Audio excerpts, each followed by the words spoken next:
Hello, bonjour à tous et à toutes et bienvenue dans ce nouvel épisode de podcast. Je suis trop contente de vous retrouver.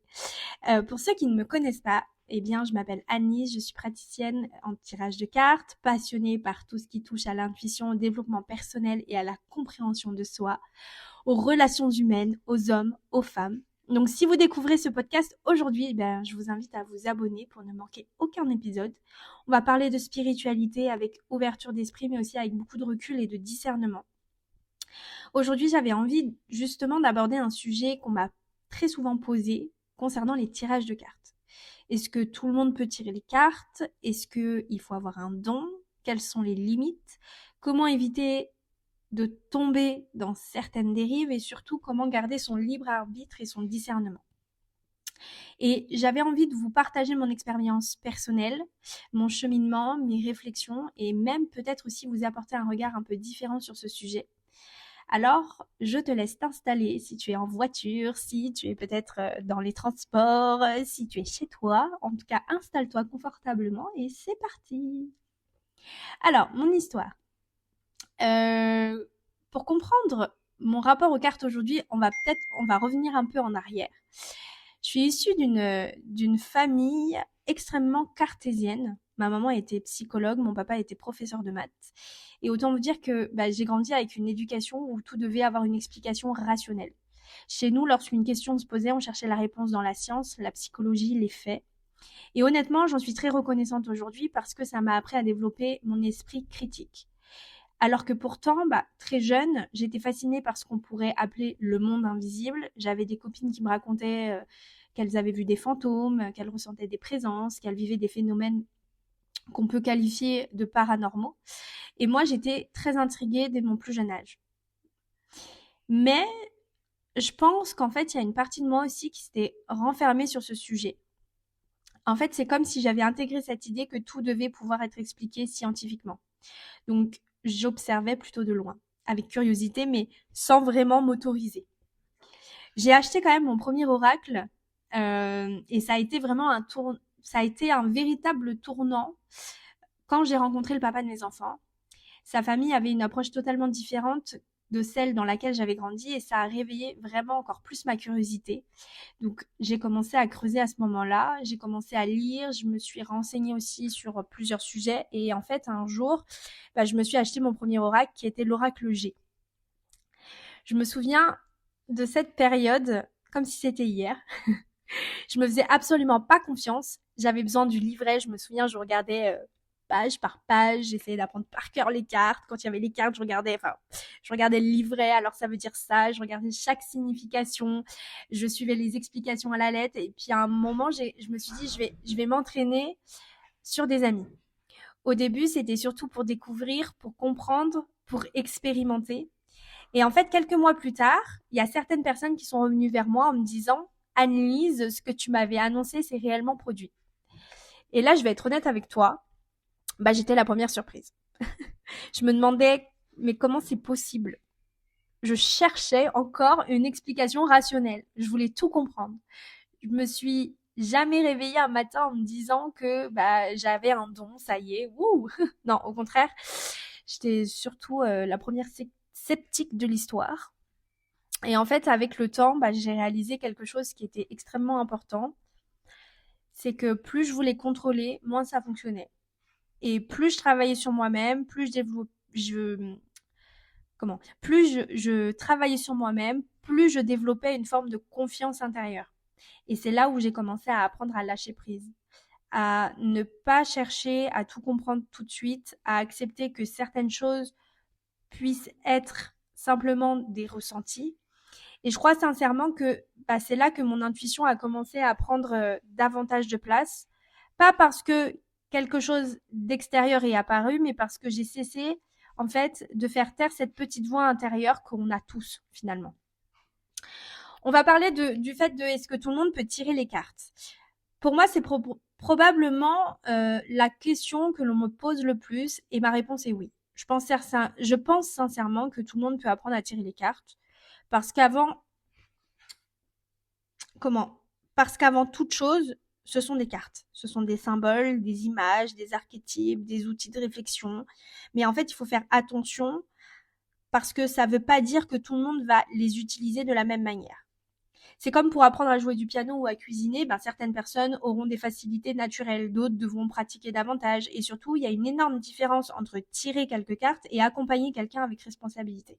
Et aujourd'hui, avec les réseaux sociaux, notamment les lives TikTok, les contenus qui explosent autour de la spiritualité, on voit parfois apparaître une image très simplifiée du métier.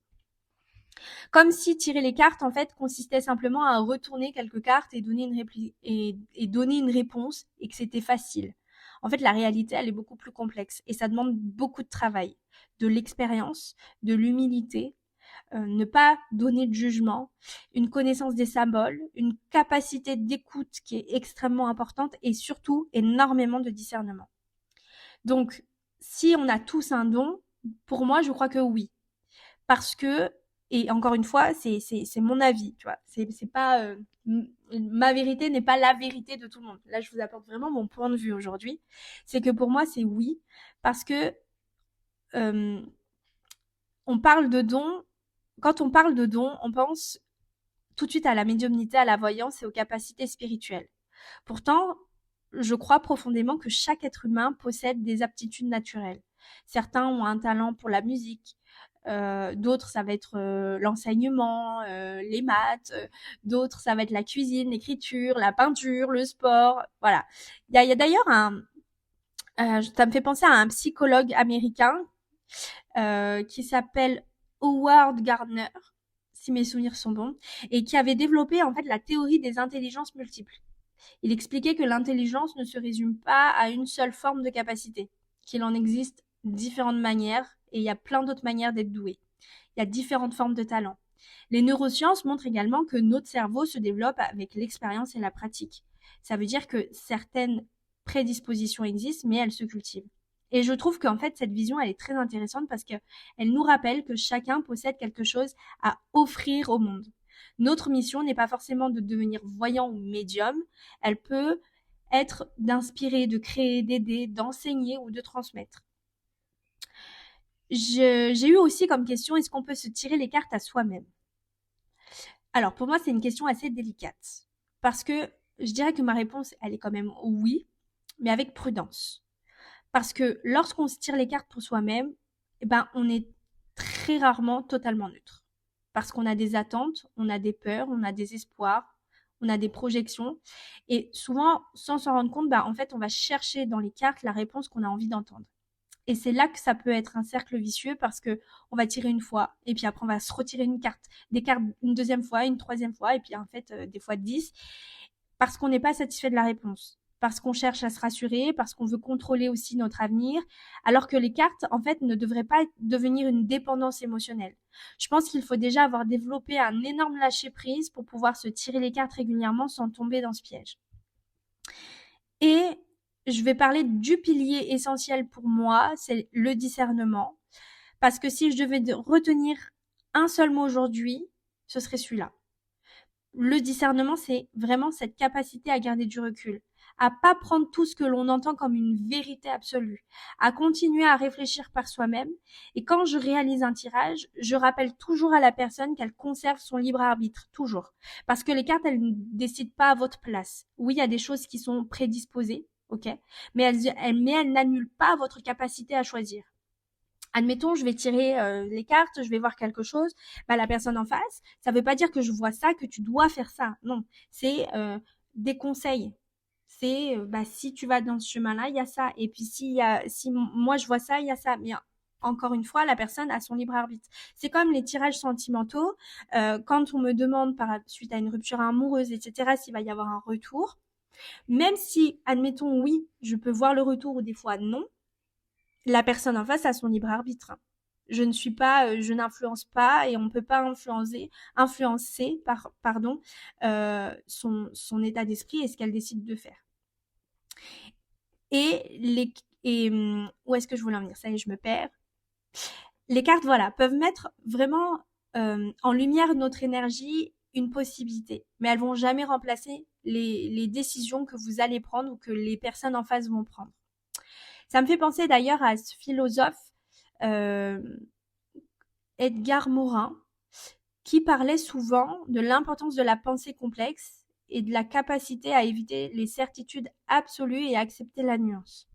Et moi, je trouve que cette idée-là s'applique parfaitement au tirage de cartes parce que plus on est dans la nuance, plus on reste libre. J'ai envie aussi de parler des limites. Il y a pas mal de limites aussi. La première, c'est l'ego. L'ego, on en entend beaucoup parler. Ensuite, je pense qu'aujourd'hui, par rapport à l'ego, on ne détient pas une vérité absolue. D'accord? Personne n'a toutes les réponses. Vraiment personne. Chacun est libre de ses choix, même si les cartes vont voir des choses. Ensuite, la deuxième limite, c'est la dépendance. Parce que lorsqu'une personne n'arrive plus à prendre une décision sans consulter les cartes, il y a un énorme déséquilibre. La troisième, c'est l'interprétation. Un tirage n'est jamais une science exacte. Il passe toujours à travers le filtre humain. Et enfin, il y a aussi ce facteur, c'est le libre arbitre.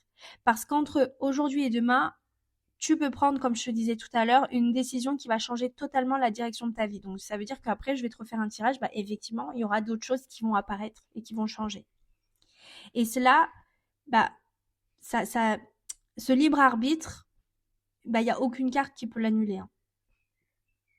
Donc ça, c'est hyper important, vraiment de prendre conscience de ce discernement qui est vraiment un pilier, qui est le pilier pour moi dans les tirages de cartes. Il y a aussi plusieurs auteurs français qui ont beaucoup écrit sur l'intuition et le discernement. Je pense à Frédéric Lenoir qui rappelle que souvent la spiritualité n'est pas une croyance aveugle mais un chemin de connaissance de soi. Il y a aussi le psychiatre Christophe André qui parle de l'importance de l'observation intérieure et de la conscience de nos biais cognitifs. Ce sont des approches qui sont différentes, mais elles se rejoignent toutes sur un point. C'est rester ouvert sans perdre son esprit critique. J'ai un peu vite déblatéré parce que, en fait, ce sujet m'inspirait énormément et j'avais tellement envie de vous dire des choses et j'ai essayé de vachement me limiter par rapport à tout ce que je voulais vous dire parce qu'il y a tellement à dire, mais je réserverai un autre épisode pour parler d'un autre sujet par rapport au tirage de cartes, à la médiumnité, à tout ce qui est énergétique. Mais pour conclure cet épisode-là, je dirais que les cartes, pour moi, ont été pour moi un outil vraiment formidable de développement personnel et ça l'est encore aujourd'hui. Elle m'aide à développer mon intuition, elle m'aide à vous aider, mais elle m'aide aussi à mieux me connaître et à apprendre aussi à encore plus lâcher prise et encore plus développer mon intuition. Elles m'ont aussi appris quelque chose de fondamental et ça, c'est je pense, vraiment le point central de mon podcast, c'est l'importance du discernement. Cette importance de garder les pieds sur terre tout en restant ouvert aux possibilités et surtout de ne jamais abandonner son pouvoir personnel. Parce que, au final, ce sont pas les cartes qui vont créer votre vie, ce sont vos choix, vos actions, vos décisions, vos prises de conscience. Bon. On arrive à la fin. Merci d'avoir écouté jusqu'au bout. Si ce sujet t'a parlé, n'hésite pas à partager le podcast autour de toi, à t'abonner pour soutenir mon travail. Et surtout, j'aimerais, comme d'habitude, connaître ton avis. Donc, n'hésite pas à m'écrire sur mes réseaux sociaux ou même donner ton avis sur la plateforme sur laquelle tu m'écoutes. Et puis, on se retrouve au prochain podcast.